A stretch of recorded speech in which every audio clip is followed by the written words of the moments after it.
Hag Sameach, my name is Sarah Chowen and welcome to my Zesty kitchen.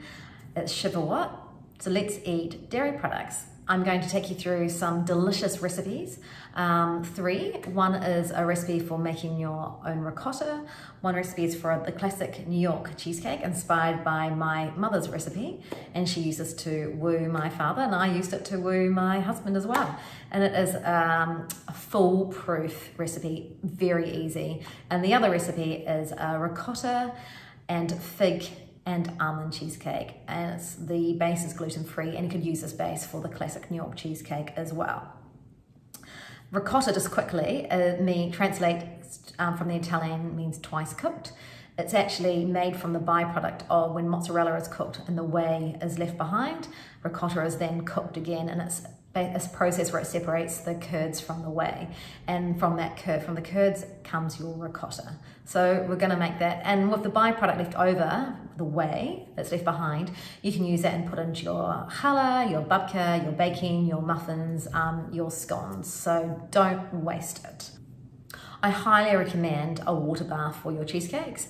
This will prevent cracking of the cheesecake on the top, especially if you have an unreliable oven like mine in the back, which is quite old.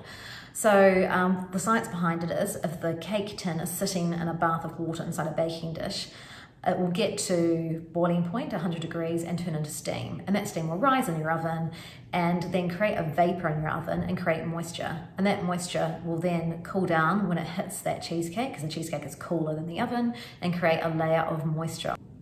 The recipes will also be cooked in my Thermomix, but I'm going to provide you also with direction on how to cook it in a traditional way as well.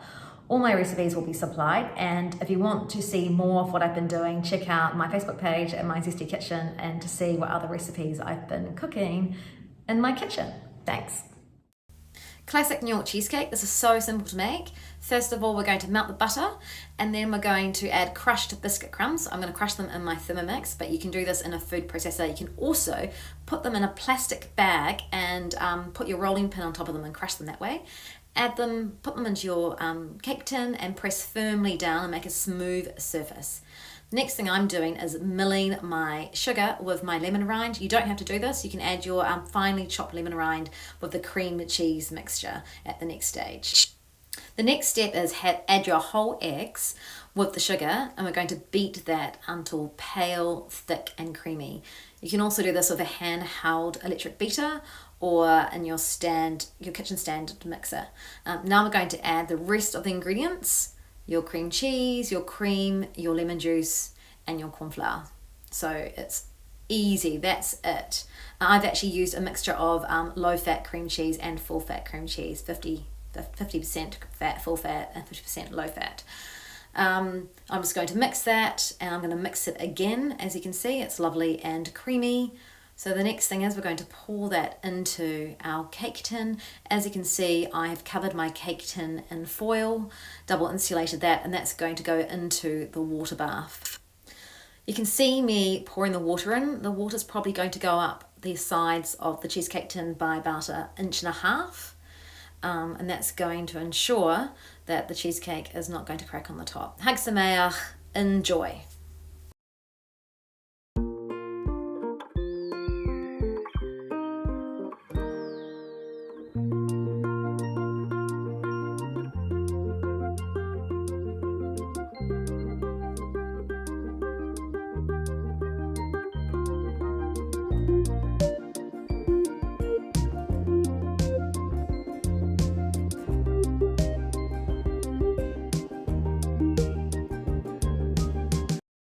Fig and ricotta cheesecake. This has quite a few steps to it. So first you make your fig jam or compote, and it's basically just dried figs chopped up. Then you can add your water, your sugar, your lemon juice. If you're cooking this on the stove top, I'll bring it to a boil and then keep stirring it constantly for like another 10 minutes on a low simmer. There we go, that looks really yummy. So we're going to put that to the side and on to the next step. So we're going to make the base, which is roasted almonds, butter and brown sugar all chopped up. You can do this in a food processor if you like. I've just done it in the Thermomix, so it's quick and easy. The next step is we are going to mill lemon rind with the sugar. And you can do this in a food processor too. Might not get the lemon rind so fine. You might want to chop the lemon rind first of all. Next step is egg whites. We're going to whip that with the lemon sugar. You can easily also do this with electric handheld mixer. They're quite easy to whip your egg whites with sugar. That's the traditional way. This just does it for me, and I don't have to hold any devices, and I can walk around the kitchen, as you can see me running around getting the rest of my ingredients for the next step, which is quite helpful. So the next step is, oh look, they are all whipped and lovely. I'm just going to put that in a different container, and then I'm going to cream the butter with the rest of that lovely lemon sugar that we've created, and that's going to cream. There we go, that's creamed. Then we're going to add the egg yolks and the homemade ricotta that we made. That's all going to mix and blend. There it is. And the next step is we're going to add the flour and baking powder. And we're going to mix that in as well, just on a low speed. And that looks really lovely and creamy. I'm just going to give that one more mix so it's all mixed in, as you can see, and I'm going to add that and fold that mixture cake batter into the egg whites, as you can see there. Just slowly fold it in so you've got that lovely aerated egg whites. Now we're going to assemble it. So I'm going to put half the batter, the ricotta cake mix, on the base. Then I'm going to dot that lovely thick fig compote all over that base, which you'll see in a minute. There we go, it's lovely and covered, a lovely creamy colour. And there's the fig jam. It's going to go all over it. There's quite a lot there, but it will cover the whole base. And then the rest of the cake mixture on top. And you can also see I have put the aluminium foil around my cake tin as well, because this cheesecake is going to go in a water bath, because I do not want any cracking. And as I've told you before, and as you'll see in my notes, the benefits of the water bath are excellent.